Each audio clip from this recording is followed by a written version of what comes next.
Yes Ramanjaneyulu Andhra Pradesh రాష్ట్ర ఉపాధ్యాయ federation రాష్ట్ర అధ్యక్షుడు. ఆంధ్రప్రదేశ్ నూతన ప్రభుత్వం ఏర్పడి 1.5 సంవత్సరమైంది. ఉద్యోగుల పక్షపాతిగా కూటమి ప్రభుత్వాన్ని ఉపాధ్యాయ ఉద్యోగులందరూ భావించారు. ఎన్నో ఆశలు పెట్టుకున్నారు. ఉద్యోగులు ఆశలు పెట్టుకోవడానికి కారణం కూడా వారు ప్రకటించినటువంటి మేనిఫెస్టోలో ఉద్యోగం కావాల్సినటువంటి అన్ని రకాల మేలు మేము ఇస్తాము, మెరుగైన పిఆర్స్ ఇస్తామని ప్రకటించడం జరిగింది. కానీ ఇంతవరకు ప్రకటించలేదు.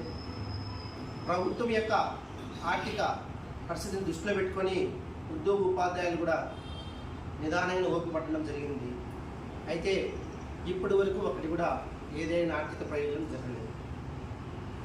ఎదురు చూస్తున్నటువంటి ఉద్యోగ ఉపాధ్యాయులకు ప్రభుత్వం ఈ దసరా కానుకన్న ఐఆర్ 35%, పెండింగ్ 4 డిఏలో కనీసం 2 డిఏలను ప్రకటించాలని ప్రభుత్వాన్ని స్పష్టంగా డిమాండ్ చేస్తున్నాం. అదేవిధంగా పెండింగ్లో ఉన్నటువంటి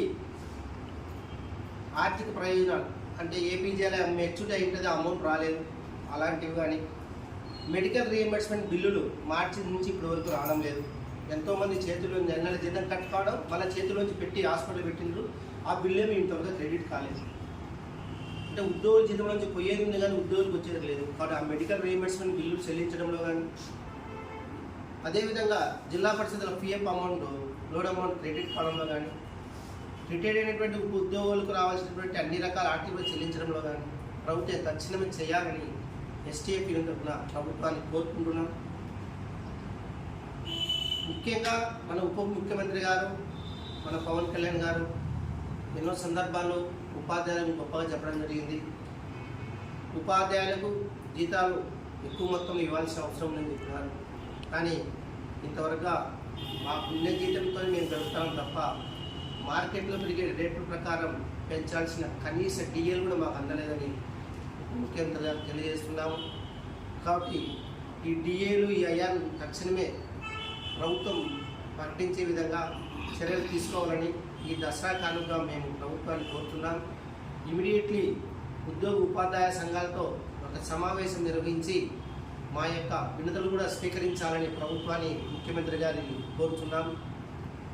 అదేవిధంగా కేంద్ర ప్రభుత్వం ప్రవేశపెట్టినటువంటి 57 మెమో ద్వారా 2003 డిఎస్లకు పాత పింఛన్లను వర్తింపజేసినారు. మన రాష్ట్రం వర్తింపు చేయాలని ప్రభుత్వాన్ని కోరుతున్నాం. ఎఫ్టీఎస్ ఉపాధ్యాయులను కూడా రెగ్యులర్ చేయాల్సిందిగా 2008 కానీ 98 వాళ్ళని కూడా రెగ్యులర్ చేయాలని ప్రభుత్వాన్ని స్పష్టంగా కోరుతున్నాం. ఈ ఐఆర్ ప్రకటించడంలో కానీ, ఈ డిఏలు ప్రకటించడంలో కానీ ఇంతవరకు సరెండర్ లీవ్ క్రెడిట్ కాలేదు. వాటిని ప్రకటించడం ప్రభుత్వం మీద ఉన్నటువంటి ఆశలు కొంచెం సన్నిగిలుతున్న ఉపాధ్యాయులు ఈ దశ వరకు మేము చూస్తాము. ప్రభుత్వం ప్రకటించాలని స్పష్టంగా కోరుకుంటున్నాము. ఐఆర్, డిఏలను, సరెండర్ లీవ్ను, ఆర్థిక నిపుణులు అన్నింటినీ కూడా లేని పక్షంలో తప్పనిసరిగా ఉద్యమ కార్యాచరణ ప్రకటిస్తామని ఈ సందర్భంగా తెలియ